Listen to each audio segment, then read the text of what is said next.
ஐயோ முருகா, என்னால முடியலப்பா, காப்பாத்துப்பா. தப்பிச்சு போயிடுறேன்டா. எப்பா, ஐயோ, இன்னும் கொஞ்ச நேரம் அங்க இருந்தா இந்த சின்னையா கேள்வி மேல கேள்வி கேட்டு என் மண்டைய குழப்பி என் வாயில இருந்து எல்லாமே வர வச்சிருவாங்க. சின்னையா வர்றதுக்குள்ள உசாரா நம்ம அபி ரூமுக்கு போய் நைஸா செட்டில் ஆயிடுவோம். இந்தாடி கொஞ்சம் தண்ணி குடி.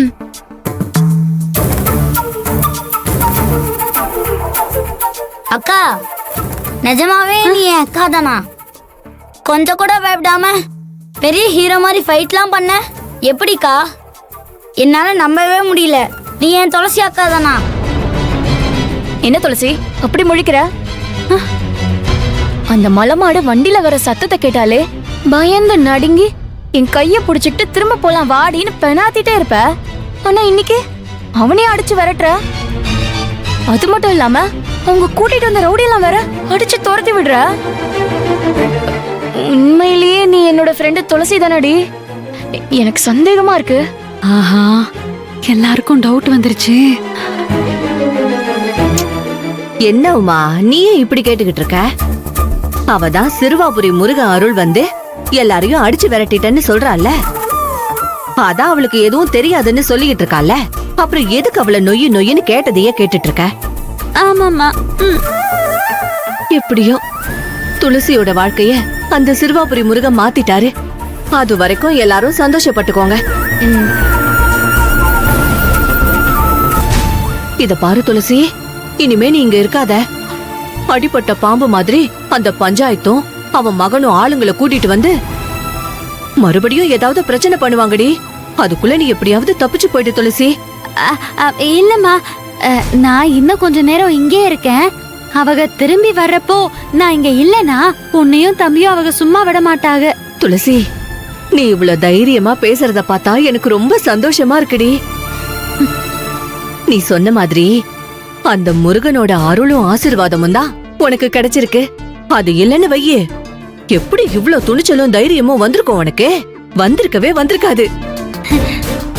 சரி இரு, நான் சமைச்சிட்டு வந்துடுறேன். சரிம்மா, நான் சாப்பிட்டு கிளம்பிடுறேன். சரி இரு. ஏ துளசி, நானும் வீடு வரைக்கும் போயிட்டு வந்துடுறேன். சரி உமா, நீ வரேன்டா.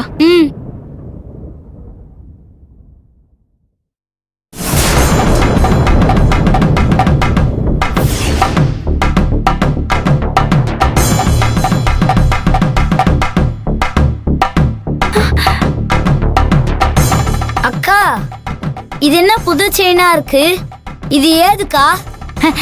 இது ஈஸ்வரி அக்கா கொடுத்தாங்கடா. ஓஹோ,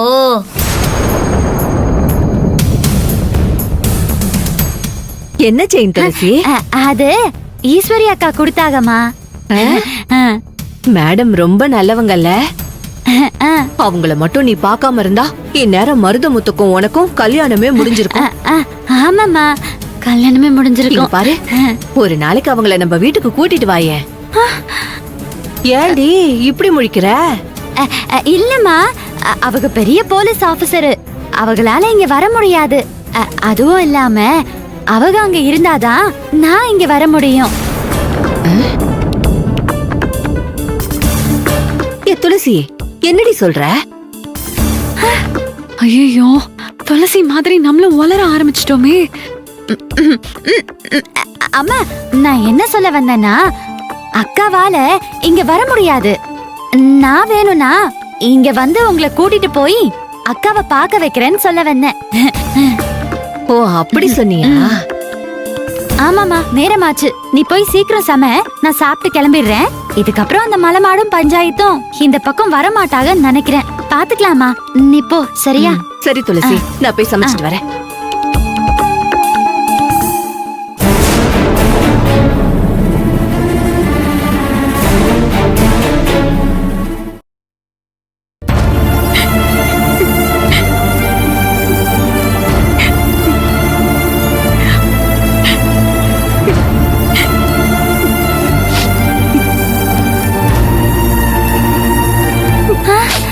என்ன அபி அழுதுட்டு இருக்கா?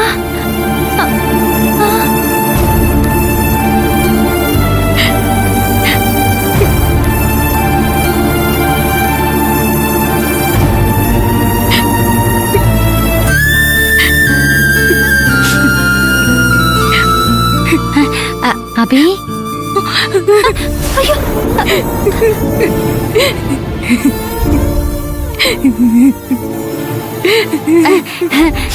அபி என்னடா ஆச்சு? எதுக்கு அழற? யாராவது ஏதாவது சொன்னாங்களா?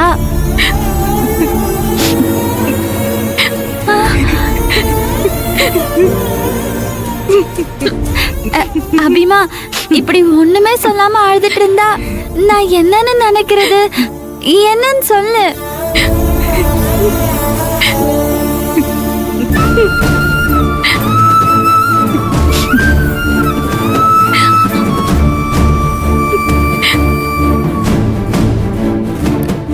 அச்சச்சோ, அபி என்ன எழுதுறான்னு தெரியலையே.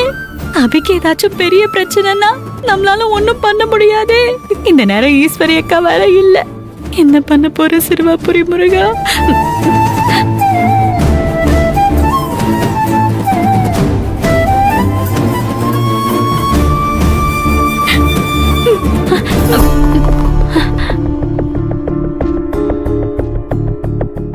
அக்கா, கதிர் நேத்து நைட்டு வீட்டுக்கே வரலக்கா. காலையில நான் ஃபோன் பண்ணேன், ஃபோனையும் எடுக்கல. மெசேஜ் அனுப்புன, எந்த ரிப்ளையும் பண்ணல.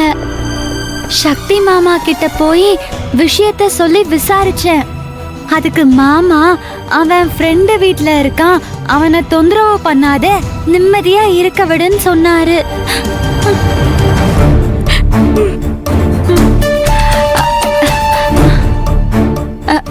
எனக்கு என்னமோ அவரு மறுபடியும் வர்ஷாவை பார்க்க பெங்களூருக்கு போயிட்டாரோன்னு தோணுது. சக்தி மாமா கிட்டயும் துர்கா அத்தை கிட்டயும் நீ போய் கேளு.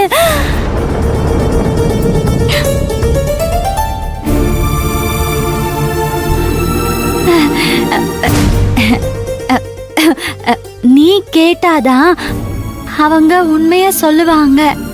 அப்பதான் அவரு எங்க இருக்காருன்னு தெரியும். நீ கேளுக்கா, கேட்டு விசாரி. ஐயோ, அவ என் மூஞ்சிய பார்த்துட்டு நிக்கிறாளே. இப்ப இவளுக்கு நான் என்னன்னு சொல்லுறது? எனக்கு கதிர் அபியோட புருஷன் தெரியும், ஆனா நான் அவங்களை இது வரைக்கும் பார்த்ததே இல்லையே. இந்த விஷயத்த நான் போய் எப்படி சக்தி சார் கிட்ட பேசுறது? அவர் மீசைய பார்த்தாலே எனக்கு குளிர் ஜுரம் வந்த மாதிரி உடம்பெல்லாம் கிடுகிடுன்னு ஆடுமே. இதுக்கு நான் சரிப்பட்டு வர மாட்டேன். ஈஸ்வரி அக்கா தான் இதுக்கு வரணும். அபிகிட்ட சொல்லி ஏதாவது சமாளிச்சு வைப்போம்.